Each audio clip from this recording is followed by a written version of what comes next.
not to be controversial. But to be controversial. Black is white. Yeah. And if you don't agree with me, you are causing my mental health problems. You know, and so then you get kind of lunacy. Mm. You have a tiny, small minority governing the majority. Yeah. And that is what happened. I mean, then they get slowly they gain ground and they gain power. And suddenly you're saying, yes, you're right, black is white.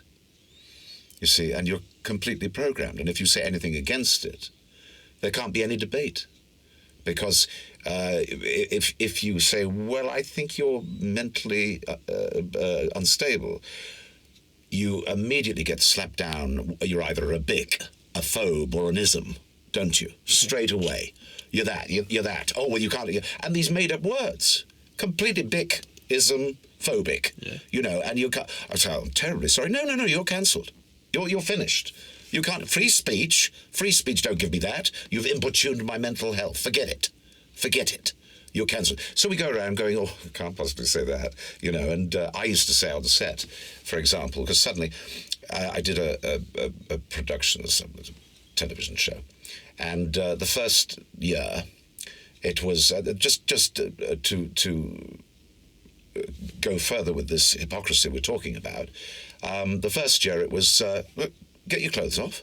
And this poor, extra supporting player, sorry, you can't say extra anymore, supporting player, you're importuning their mental health. And you go, he goes, what, completely naked? Yes, get your clothes off, come on. And you, this poor woman there, and I'm terribly sorry, it's a scene in a brothel or something, and I'm there being all lascivious and corrupt, I don't know. Anyway, so that happened, and then there's the girl, and she's having to take her clothes off, completely stark, as, full frontal nudity, and I'm all there, kind of like twisting my moustache or whatever it was. The next year, it was in the off-season, so between season 1 and season 2, Me Too happened. Like that, Weinstein, and my God, oh my God, we got to do this. Well, I went on set the second year, and there was intimacy coordinators, there were signs up everywhere, if you're like this, utter hypocrisy. The year before, it's get your bloody clothes off, what are you doing? Treated like cattle. And then the year after, it's like, excuse me, we know this is going to be difficult, but would you mind if, and there was this girl, she complained. She went off to Paris or something, left us all waiting because he'd shown too much of her side breast when she'd had an entire scene full frontally naked. And you think, my God, the hypocrisy. But you couldn't say anything. You see, everything had been sanitized and everybody had been shocked. My God, it took them nearly 100 years to find out about the casting couch, in the entertainment business. What's the casting couch? Casting couch, well, you do this for me and you'll get the role, sort of thing. I myself haven't suffered from that. Goodness knows why. There's a lot. Yes. Anyway, that's another story. But it is extraordinary how suddenly society gets all up in arms, and it does basically come down to that fundamental hypocrisy, and you can't point it out to them. I mean, we've had it recently, haven't we, with the politicians being told. Can you imagine being told about biological fact like this? I'm not going to be too controversial, but I was very, very. I don't know much about biology. I never studied it apart from the basics, and it just struck me as hilarious that it took the Supreme Court to turn around and say, well, this is what defines a woman and this is what defines a man, like that, and that's the law. And then suddenly all the politicians going, yeah, oh, right, yes, well, yeah, you can't do that anymore. And I just thought, well, bloody hell, did we really need that? Because, again, we're talking about, in humanity, a tiny proportion, insisting upon something that is not true, in order to change the views of the majority. Like that. And so I think this is a rich seam of thought that we're onto here, and how easily people are programmed. So out of fear. Yeah, I mean, this ties a nice bow on the 2 points that we've got here of that sort of you are pushed into line, and you're pushed with fear. Absolutely.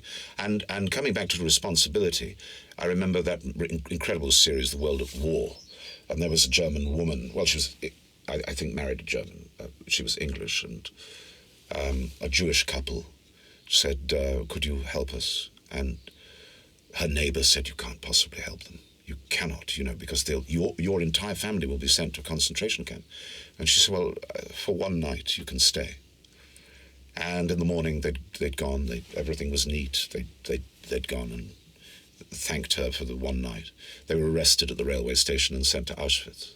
And she suddenly turned around and she said, I realized at that moment that Hitler had made me complicit made me a murderer.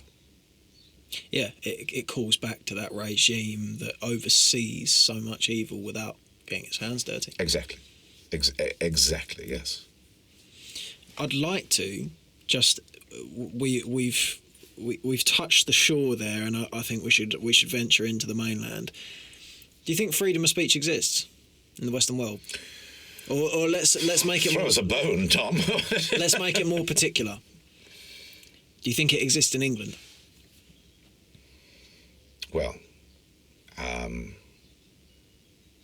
I know that it's under great threat, I think.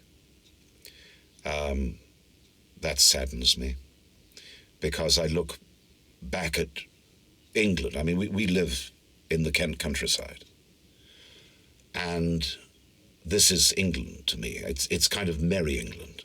Now, merry England probably never existed. It's in your mind.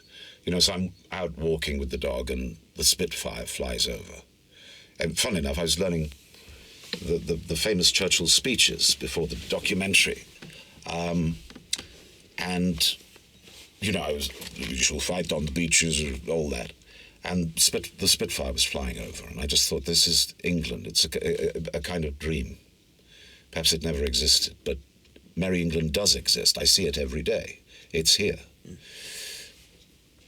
Then I see it being corrupted and it being changed, and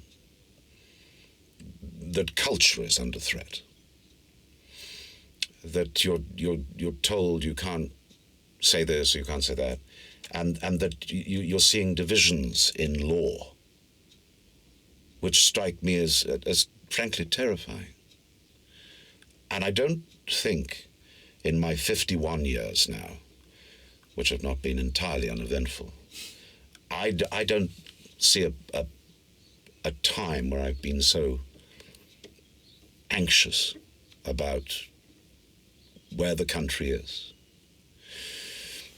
And I think it perhaps might come down to that I don't see effective leadership. I really don't see it at all. And that I don't see much difference between the major parties at all. It's almost as though they've lost their identity. And there is nobody saying, no, this is what we're going to do, this is how we're going to do it. Remember all those speeches of Winston's, he didn't, Hitler was, Ein Reich, ein Volk, ein Führer, like that, and the crowd were whipped into a frenzy. And he'd taken over the entirety of Europe. And we've got Winston very quietly saying on the radio, we shall fight them in the hills and in the streets. And the only time he emphasizes, we shall never surrender. And even if, which I do not for a moment believe, this country, a large part of it, was subjugated and starving, then the new world, with all its might and power, will come to the rescue of the old. And it's quiet, it's considered. This is what we're going to do. This is how we're going to do it. And people, you see the black and white footage of people at the pub, the only wireless in the village, and they're all listening. And when I was a little boy, my beloved grandparents, they'd won some records at Butlins called The March of Time. And you had all these voices on it, including this Churchill's. I remember hearing the siren wail, for the Blitz.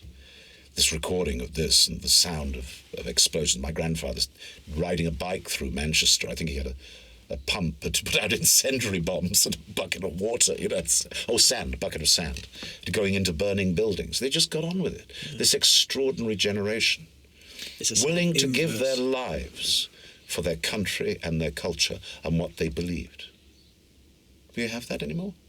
Well, I'm glad you've said that, actually, because on the point of a certain Douglas Murray that was brought into the equation earlier... Remarkable man. Interesting character. He spoke of the fact he was looking at... There's some statistics that he brought up when he was talking to Chris Williamson of the fact that close to... I'm not sure on the exact measurement here, but close to half of English youth would, if they were put into a position where they needed or enlisted, that they would refuse. Now, I thought about this. I've paid quite a lot of attention to this, actually. From my own perspective, I would feel a sense of obligation to answer that call. Now, you can't quote me. You cannot draw from fact on this, because fortunately, I'm not being pressed to make my decision to make my decision known. But when I thought about it, I thought I can totally understand. One could argue that potentially the decision from a lot of people is stemming from a form of weakness, which is totally understandable in the midst of war. But what are we fighting for? If you were someone that was ordered to go and put your head on the chopping block, what would you be getting out of that? I think there's such an absence of pride and